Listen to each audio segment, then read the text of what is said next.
Hello everyone, welcome to Solve First Classes. This is Tushar Shaw, and in this video we will be continuing to solve the BHU PET 2020 questions that we were solving since last quite a lot of videos, I guess. Okay, so let us just go through a brief introduction about what BHU PET examination is and how it is like, what is the question paper like, and then we'll be starting to solve the furthermore questions. Okay. So basically, BHU, as you all know, is the name of the university, named as the Banaras Hindu University, and it conducts an examination PET, which is conducted every year, missed June or July. Okay, this examination is used for admissions in MSc of various disciplines. Let us say physics, chemistry, math, zoology, botany, and all those kinds of subjects. But we are in this paper we are solving chemistry, so we are concerned about the MSc chemistry. Okay. So basically, we are solving the 2020 paper of this examination. So we'll be looking into the questions of 2020. Obviously, we have solved quite a lot of questions in the earlier video, so we'll be continuing from that. So in this paper, in this set of paper, you will be provided 120 questions. Among this 120 questions, there will be 30 of them would be from organic, 30 of them would be from inorganic, 30 of them would be from physical,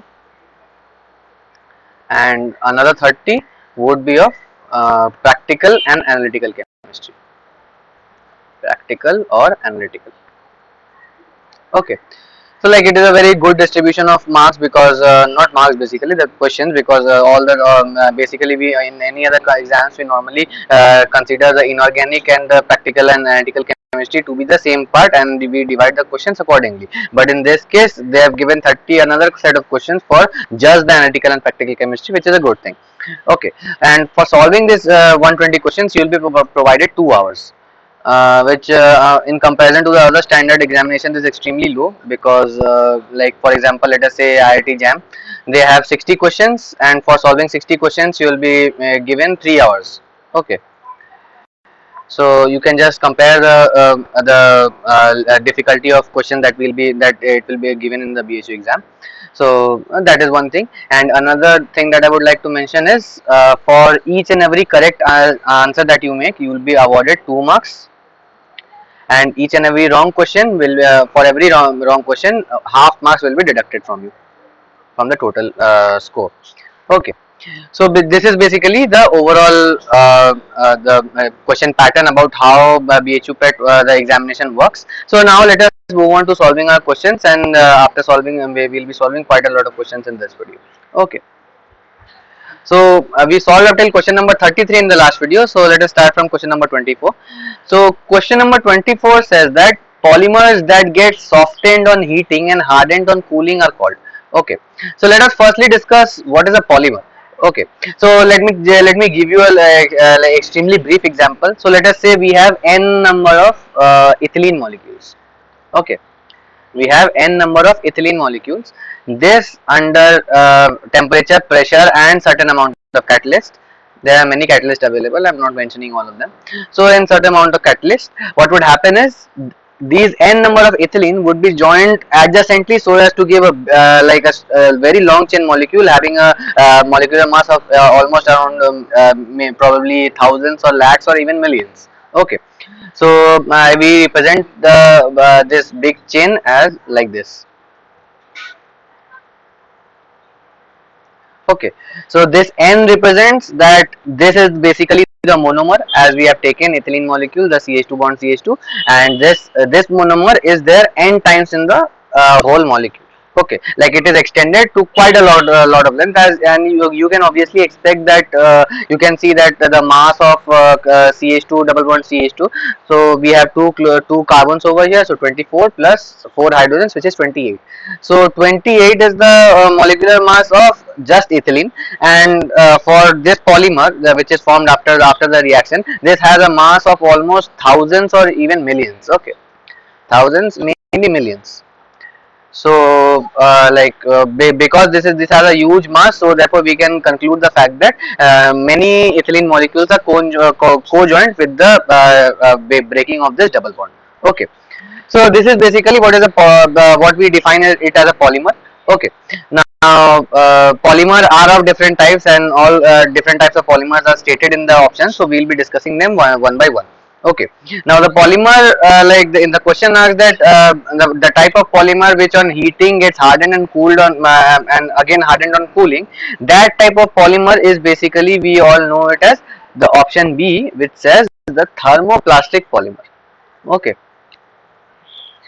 thermoplastic polymer.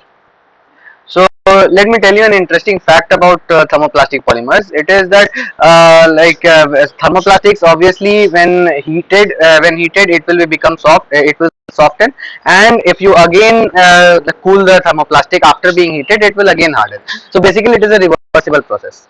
Okay. Uh, so the main conclusion for thermoplastic polymers is temperature has a role in the reversible process. In the reversible process. Okay. So basically, from just by this statement only, we can conclude the fact that option B here would be the correct option for this question number 24. So let me just write it down. But other than that, let us discuss why the other options can't be the correct option. So let us discuss something about thermosetting polymers. So basically, when we are in every stages of polymer chemistry, when it is taught, or be it in class 12 level or in graduation or in master's level, there is always a comparison between the thermosetting and thermoplastic polymers always considered, because they are both consequence of they both correspond to temperature in certain ways. Just the type of reaction that occurs in these two polymers are different. Okay. So how can we just differentiate between them? So let me just read you a statement regarding thermoplastics. So thermoplastics, as I have already mentioned, soften when heated and harden when cooled. Okay, this is a totally reversible and repeatable, which is an extremely important term: reversible process and repeatable. So basically, it does not get destroyed. The polymer remains as it is up till a certain critical temperature, and after that, it is after the critical temperature is crossed, the polymer starts to break down. Okay. Now, in contrast to that, the thermosetting polymers, which do not link directly. So in contrast to that, we have thermoplastics, which is the thermosetting polymers, which basically does not soften on heating because of option A, thermosetting polymers. So basically this does not soften on heating because of strong covalent cross links. Okay, strong covalent cross links. So you can understand it from the fact that thermoplastics are basically polymers like this one, ethylene one. This is obviously polyethylene, which is formed polyethylene. Okay, so this polymer is a straight chain polymer, and therefore it can act as a thermoplastic polymer. But in case of thermosetting polymer, there are cross-linked polymers, which is basically they have lots of branches in the polymers in between. Just an example, let us consider graphite. Okay, graphite, we all know it is not a polymer basically, but the cross links and the branches in the carbon atom, those show exactly how thermosetting polymers look like. Okay. So that is one thing. So obviously this thermosetting polymer, as they have strong covalent bonds, they are like generally harder and stronger than thermoplastics. Okay, thermosetting polymers are harder and stronger than thermoplastics. Okay, and also they have a better dimensional stability. Better dimensional stability. And that is why they do not react to temperature as it is expected to be in the thermoplastic polymers. And obviously, as the question I asked, whether the polymers get softened on heating and hardened on cooling, that phenomenon is only expressed by option B, which is thermoplastic polymers only. Okay, so now let us move on to the third option, which is basically what elastomers is all about. So let us what is an elastomer? So let us discuss that. Option C. So what is an elastomer? An elastomer is a polymer which has the property of elasticity, generally having a low, very notably very low Young's modulus and high yield strain compared to other materials. Okay, so as if you have remembered the concept of elasticity from your general physics classes, you already know that what is Young's modulus. Okay, Young's modulus is basically the measure of elasticity in one dimensional things, basically a rope or a string or those kinds of stuff. Okay, so Young modulus and the formula, the term for Young modulus, coefficient of Young modulus is gamma. Okay, so the elastomers obviously have like extremely low Young modulus, so they are like kind of elastic. Okay, so we all know that elasticity, when elasticity is high, when the value of Young modulus is also high. Okay, and um, for elastomers,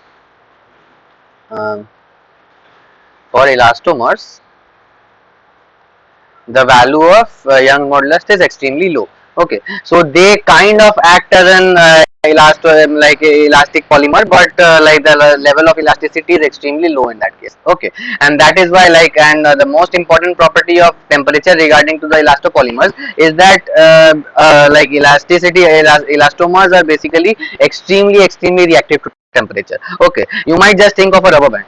Okay, later you take a rubber band, you put it on fire, it will melt down then and there. Okay, so that rubber band is also made of an elastomeric polymer, and they basically break down very easily in presence of temperature. So this process of getting softened or heating and hardened on cooling does not happen. Okay, now the option D, which is basically the vulcanizer. So vulcanizer is like, why they have given in this option, I can't understand, because these three are basically the exact type of polymers that we are considering. But vulcanizer is a machine. Okay, vulcanizer is a machine which basically vulcanizes rubber to improve the strength and resiliency. Okay, so like students may get confused in between, like vulcanizing is obviously a process of making the rubber smooth and more resilient, more durable, having more strength. So those kinds of process are related to vulcanizing a polymer. Okay, but what is a vulcanizer? Vulcanizer is basically a machine that does the vulcanizing job. Okay, and that is why like it is not considered as a polymer, and like quite frankly it is just given the co-option so as to confuse the students, nothing more than that. Okay, so this was all about question number 24. I hope you have learned a lot about polymers and how temperature is like determining different factors involving different types of polymers. So yeah, so let us end this video here. I hope you have learned a lot. We'll be continuing from question number 25 in the next video. Okay, so thank you guys for this video. I'll see you guys in the next one.